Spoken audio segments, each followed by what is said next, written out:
verte. Tous les Brugeois sont dans le rectangle quasi. Et tous les Gantois aux abords du grand rectangle. La tête au deuxième et la latte. La latte qui repousse cette tête d'Alphaba. Encore une fois, ce sont les défenseurs centraux qui étaient venus porter le danger là sur cette phase arrêtée.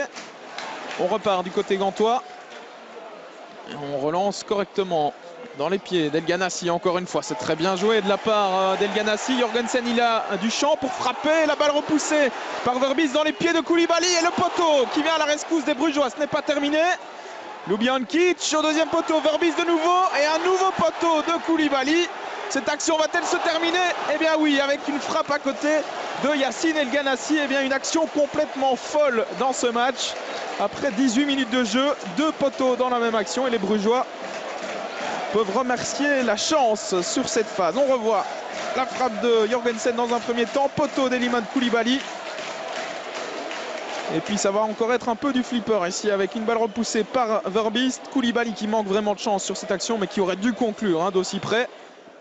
Alors le premier but tombera-t-il sur phase arrêtée? Premier corner pour le Cercle de Bruges. Déviation, deuxième poteau et Dominique Fowley qui se loupe et qui est surtout allé percuter le poteau sur cette action. Invariablement, c'est encore El Ganassi qui donne ce coup de coin. Koulibaly, la tête, le sauvetage miraculeux de Verbis une deuxième fois. Et on dégage du côté de Neto. Et bien là, les Brugeois peuvent remercier leur gardien qui a encore fait des miracles sur cette action. On revoit la tête d'abord de Koulibaly. Et puis, c'est un peu chanceusement que Bram Verbis sort ce deuxième ballon. C'est toujours 0-0. Et ce n'est pas les occasions qui manquent du côté gantois. Mais on ne parvient pas à concrétiser pour l'instant. Nouveau coup de coin. El Ganassi dans le paquet. Ballon repoussé par Bram Verbis. Pardon, le but, non, c'est sauvé de la tête par Vian. Sur la ligne. Eh bien, décidément, ce ballon ne rentrera pas, sans doute pour les Gantois, en tout cas pas dans cette première période, si ça continue comme cela. Alors on va revoir une nouvelle fois cette action avec la frappe manquée par Arzo. Et c'est Alphaba qui avait frappé sur le crâne finalement de Denis Vian. A priori le ballon n'est pas rentré.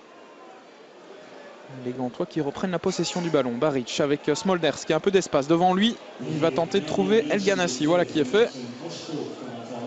El Ganassi à toute vitesse avec Rudy qui revient dans son dos. Le centre extérieur pied d'El Ganassi et Vian qui se trouve.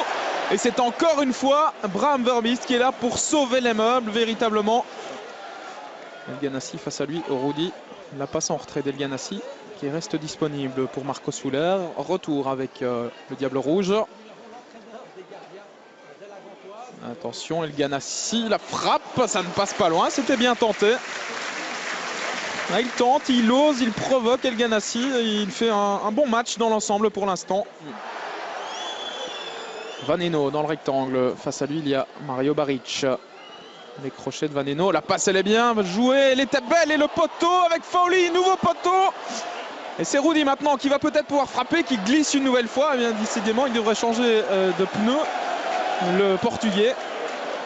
Et décidément, dans ce but, on a des actions complètement folles. Un premier poteau, Fowley qui se jette. Deuxième poteau pour sauver Frank Books. Et puis Rudy, là, qui ne parvient pas à frapper, qui glisse. Coup de coin d'El Ganassi. Premier poteau avec la frappe de Nahayo et une nouvelle parade. 5 étoiles véritablement de Bram Verbis. Ce gardien, il fait un début de championnat tonitruant véritablement. Ce n'est pas terminé pour les Gantois avec Souler. À l'entrée du rectangle, la frappe de Ljubijankic et nouvel arrêt de Bram Verbis. Eh bien, on va pouvoir lui ériger une statue du côté de Bruges dès cette première journée de championnat parce que le gardien du cercle est véritablement en train de faire le match de sa vie aujourd'hui. Regardez cet arrêt du bout des doigts ou du bout du pied, encore une fois. Marco Soler qui perd le ballon au profit de Rudy qui est reparti dans ses dribbles. Alors, est-ce qu'il va tenir droit sur ses jambes cette fois-ci? Oui. Rudy, la passe elle est magnifique. Christophe Dan pour le premier but, il est accroché. Et que dit Monsieur Verweken? C'est un penalty. Penalty pour le Cercle de Bruges. Eh bien, il va falloir revoir cette action parce que j'ai quand même l'impression que Christophe Dan est tombé à contre-temps dans cette action. Carte jaune par la même occasion pour Nahayo qui va être exclu. Voilà la première carte rouge des Gantois cette saison. Elle est pour Nahayo qui avait reçu une carte jaune après 17 minutes de jeu. Et pas de doute dans le regard de Monsieur Verweken. On va revoir ça avec Christophe Dan qui glisse véritablement tout seul. Ouais, il se trébuche dans son propre pied. Christophe Dan. Alors, Oleg Yachuk à 10 minutes de la fin de cette rencontre pour le 1-0 via le montant. 0-1 plus précisément. Le Cercle de Bruges passe devant grâce à ce penalty véritablement généreusement accordé par Monsieur Verweken. Mais voilà, les chiffres sont là. C'est 0-1, ouverture du score pour le Cercle de Bruges par Oleg Yachuk. Et c'est la fin de ce Gantois Cercle de Bruges. Victoire du Cercle 0-1. Du côté brugeois, on se satisfera évidemment de ces 3 points arrachés grâce notamment à un exceptionnel Bram Verbiest dans les buts. Du côté de la Gantoise, on va sûrement pester sur ce penalty qui va encore faire couler beaucoup d'encre dans les jours à venir.